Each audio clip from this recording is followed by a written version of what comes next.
남양주 얼구 김한정입니다. 우병우 증인, 세월호 수사 압수수색 관련해 가지고 상황실과 청와대 간에 갈등이 있었다 이렇게 이야기를 하셨죠? 현장에서 상황실이 아니고 이제 해경과 그 압수수색하려는 검찰 간에 예. 그 이야기는 어디서 들었습니까? 그게 해경이 이제 쭉 그 개통을 밟아서 아마 청와대에 해당 청와대 어디, 보고가 왔었습니까? 저희한테 직접 온 건 아니고요. 청와대 어디인가 보고 와서 저희가 패스를 받았습니다. 그 내용을 좀 더 구체적으로 어떤 갈등이 있었습니까? 그러니까 지금 저 검찰에서 해경에 와서 그 서버를 압수수색하려고 한다. 근데 서버 관련해서 압수수색 영장에는 집행 장소가 본관으로만 돼 있는데 실제 서버는 별관에 있다. 그거를 근데 검찰이 그냥 가지고 가려고 한다. 뭐 이런 취지였습니다. 그런데 이제 그 검찰은 달라고 그러고 이쪽에서는 못 주겠다. 해경은 못 주겠다 그러고 뭐 그런 상황이었습니다. 그러니까 결과적으로 그 자료가 넘어갔습니까? 못 넘어갔습니까? 당일날 검찰이 다시 압수영장 집행 장소를 하나 새로 해서 와서 적법하게 정당하게 그걸 압수수색은 해갔습니다. 해간 걸로 들었습니다. 그렇기 때문에 그 뭐 몇 시간 사이에 정당한 영장을 가지고 와서 집행을 해서 가져가는 것이 그 압수수색의 집행은 결과적으로 이루어졌다는 이야기죠. 예, 당일날 이루어진 거로. 그 과정에서 민정수석실에서 액션을 따로 취한 것은 없다. 저희가 그 중간에 이야기하고 아까 있는 말씀드린 중간에 그냥 바로 저기 더 이상 조정해로 할 문제는 아니라서 빠지고 나서 검찰이 영장을 다시 받아와서 집행해간 걸로 알고 있습니다. 그래서 그날 하루에 다 종료된 사건으로. 당시 상황실 특히 해경과 청와대 상황실과의 그런 교신 기록이 지금 문제가 되고 있습니다. 이 문제에 대해서 민정수석실에서 개입해서 그 부분에 대해서 수사하지 못하도록 작용했다라는 지금 의혹이 있는 겁니다. 그 부분에 대한 질문이기 때문에 이 문제에 대해서는 분명하게 답을 해주시기 바랍니다. 그렇게까지 자세히 듣지는 못했고요. 그 다음에 검찰도 그러니까 아직 압수수색 전이니까 그 안에 내용이 뭔지 모르는 상황이고 저희는 그냥 그 해당 어느 쪽인지 기억 안 나지만 해당 수석실이나 비서관실에서 이런 문제가 있다는 얘기를 듣고 한번 상황을 파악해 본 겁니다. 제가 그때 그 비서관 들어간 지 한달 안 됐을 때입니다. 자, 민정수석실은 대통령의 친인척 관리 업무를 하고 있죠. 예. 지금 현재 민정에서 대통령의 친인척 관리 범위를 어디까지 설정하고 있습니까? 거기에 대해서는 뭐 특감반 특별감찰반은 대통령실 직제로 해서 지금 정확히 그 규정이 돼 있는데 다만 친인척의 범위는 어떻게 하는지가 돼 있지 않고 그냥 친인척으로 돼 있습니다. 그냥 통상적으로 그러면 한 8천 다시 정도로. 묻습니다. 이 친인척이란 개념 속에서 통상적인 호적적 개념이 아니라 이 대통령한테 부정적인 영향을 미칠 수 있는 가능성이 있는 범위까지 포함되는 거죠.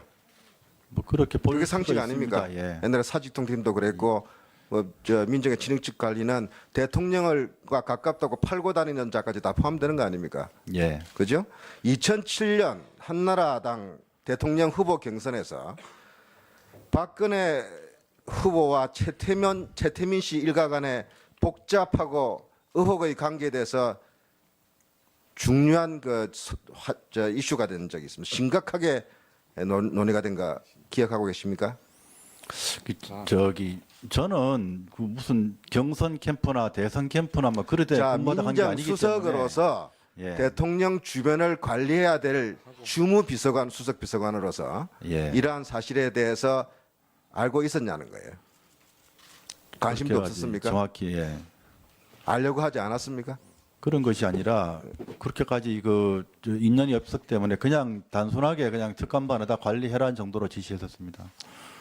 그리고 한 가지 더 말씀을 드리면 이 정부 들어와서 특별감찰관실이 별도로 생겨서 거기가 사실은 독립된 기관으로서 1차적으로 하는 겁니다. 그러다 보니까 특별감찰반에서는 그 특별감찰관실 범을 빼고 나머지 고위공직자들이나 이쪽으로 사실은 조금 더 범면은 있습니다. 자, 우병우 정인께 다시 묻습니다. 예. 문고리 3인방, 정호성 등과 식사도 하고 이렇게 자주 어울렸죠?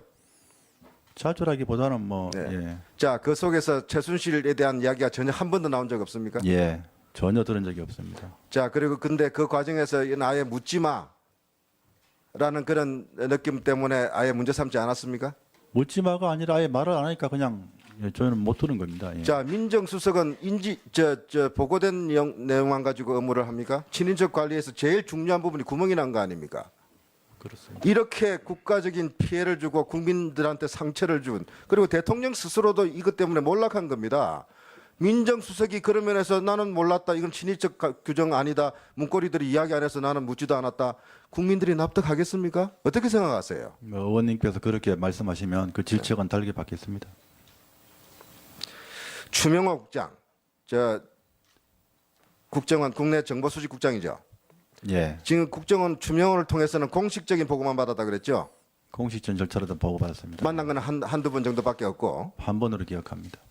2015년 11월에 추명호 국장이 청와대 비선 보고를 하고 있다는 것이 적발이 돼가지고 국정원 자체 감찰에 걸렸어요. 그래서 2015년 12월 5일자로 퇴직 대기 발령 받습니다. 알고 있습니까?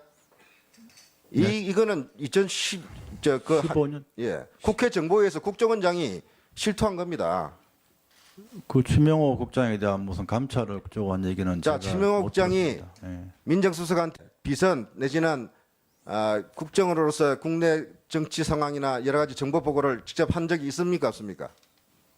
그 직접이라고 하시면 뭐 본인이 와서 하는 대면 보고는 아니고요. 문서나 전화나 예. 또는 다른 루트를 통해서 정보 보고를 한 적이 있냐 없냐? 그거는 국정원 내부적으로 다 원장님께 보고가 된 공식적인 내용으로 보고를 받은 걸로 알고 있습니다. 따로 그 원장을 거치지 않고 보고가 되지 않고 별도로 하는 그런 거는 저희는 받아본 적이 없습니다. 예, 김한정 의원 수고했습니다. 잠시 안내를 좀 해드리겠습니다. 위원님들 신문 중에 자료 제출 요청과 특히 국세청의 납세 사실 확인을 하기 위해서는 지금 우병우 정인 조력자가 오늘 청문회장에 없습니다. 우리 위원회에서 확인을 한 결과입니다. 지인 한 분과 동행하셨다는데 이 지인 한 분은 식사 준비 정도 하시는 분으로 지인의 말에 따르면은 지금 변호사 사무실이 없다고 합니다. 변호사 사무실이 지금 없습니까? 제가 청와대 들어가면서 그건 폐업을 했습니다. 그러니까 지금 이렇게 본인을 정인을 도와줄 사람이 지금 없습니까? 예, 마땅히 지금 직원도 없고. 그런 현재는 본인 아니면은 자료 요청한 그런 내용을 조치할 지금 방법이 네. 없습니다. 그런 관계로 국민의당 김경진 위원까지만 신문을 하고 잠시 정리했다가 다시 속개하도록 하겠습니다. 네, 김경진 위원 하시고 자료. 예. 자, 김경진 위원 신문해 주십시오. 신문하기 힘드네요. 자, 우병우 증인. 그 김기춘 실장이 이제 증인께 이렇게 대통령이 뜻이니까 한번 면담해 봐라 해서 지금 면담을 했다는 거 아닙니까? 네. 최초에. 그럼 대통령께 우병우 증인을 소개하거나 얘기를 한 사람은 누굴까요? 대통령께서는 여러 경로로 추천을 받을 거라 생각을 합니다. 제가 알 수 있는 부분은 아닙니다. 최순실 씨 아닐까요? 저는 그렇게 생각하지 않습니다. 그렇게 생각하지 않습니까? 예. 한번 저기 영상 사운드를 한번 좀 틀어보겠습니다. 최순실과 오늘과 동시에 우병우가 민정 비서관으로 청와대에 들어갔어. 부자자 회장이. 그래서 최순실이가 나는 여기 기억만 하면 소풍 오는 기분이 소풍 오는 거 같아. 민정수석으로 올라간 거야. 이거 성명 그거야. 그 병원 불륜인가 봐. 김영재 소녀니까 부자가 업체는 사장이거든. 실 만드는 회사. 이 최순실은 이영희로 왔거든.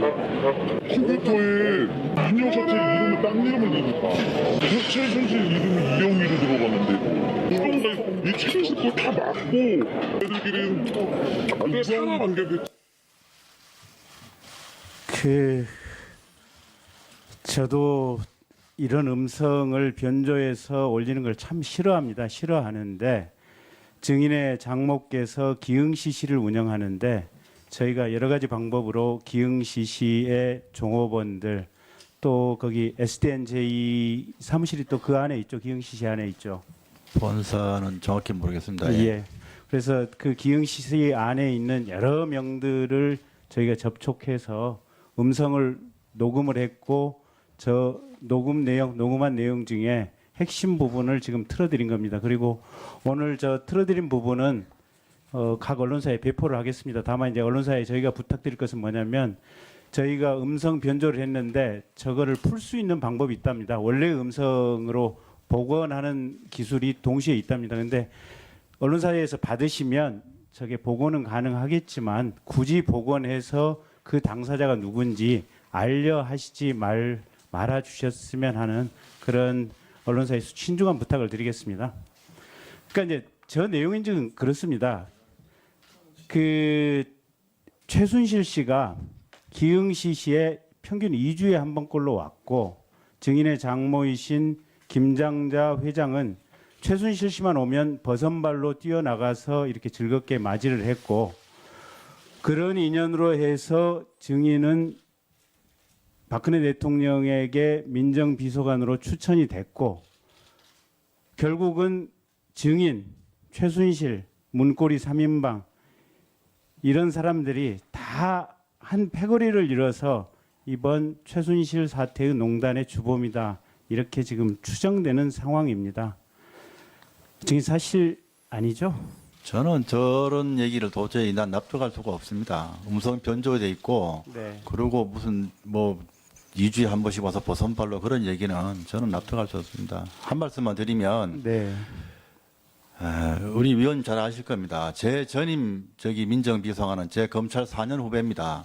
4년 후배가 1년 이상 근무한 자리에 가는 게 검찰에 근무하신 분들은 아실 겁니다. 그게 무슨 영전이겠습니까? 저는 김기춘 실장님이 저한테 민정비서관 제안해서 워낙 어려운 분이라서 승낙을 했지만 돌아와서 4년 내지 5년 후배 뒷자리로 가는 것이 과연 맞느냐? 동기들이 검사장이 되고 된 지 벌써 1년 내지 1년 반이 됐는데 1급 비서관으로 한 게 맞느냐?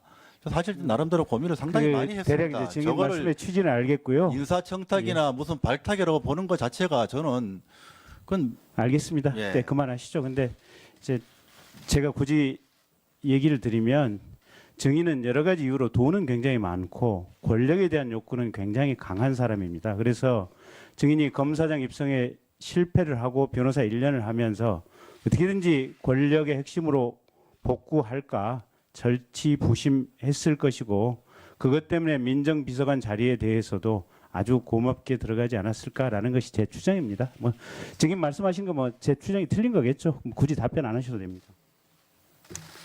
자, 그래서 이제 아까 저 배경 이제 저런 상황 하에서 증인은 아까 지금 세월호 압수수색과 이제 해경 압수수색과 관련해서 증인의 입장은 해경에 대해서 이 또 세월호와 관련해서 철저한 수사가 증인이 가지고 있는 입장이었고 그래서 해경 압수수색도 단지 두 기관 간의 충돌을 조정했을 뿐이다라고 얘기를 하는데 거기에 대해서 제가 파악한 부분을 가지고 조금 반박을 해보겠습니다. 그 당시에 이제 세월호 해경 정장 업무상 과실치사죄 적용을 광주지검의 변찬우 검사장이 상당히 주장을 했는데 그 변찬우 검사장 2015년 1월에 대검 강력부장으로 인사났다가 결국은 이게 좌천됐다가 사표 내고 나갔습니다.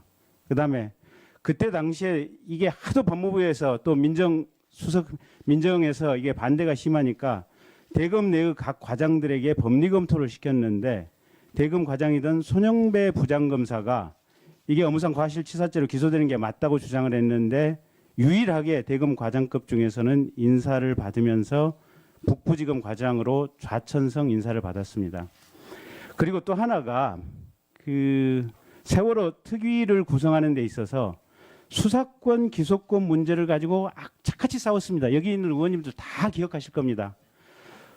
그때 당시에 여당 정부에서는 세월호 특조위에서 수사권을 가지면 안 된다고 정말 온몸으로 막았습니다. 심지어는 세월호 유족들에 대해서 시체 파리를 한다는 식으로 인터넷에 속칭 말하는 댓글 조작 세력들이 엄청나게 글을 올렸었습니다.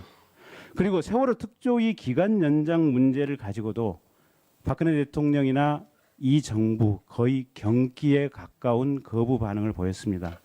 그런 배경 상황을 가지고 유추를 해본다면 아까 증인이 말씀하신 두 기관 간의 조정 또는 압수수색 영장을 새롭게 받아라 라는 얘기만 했다고 하는 부분, 물론 그 얘기를 하는 것도 법 위반이고 부적절하고 판단하지만 그랬다고 하는 증인의 주장은 거짓말로 판단이 됩니다. 증인 한번 네, 사실입니다. 아까 다 설명드린 그대로입니다. 예. 예, 김경진 의원 수고했습니다. 자, 정해전의 자료 제출 요청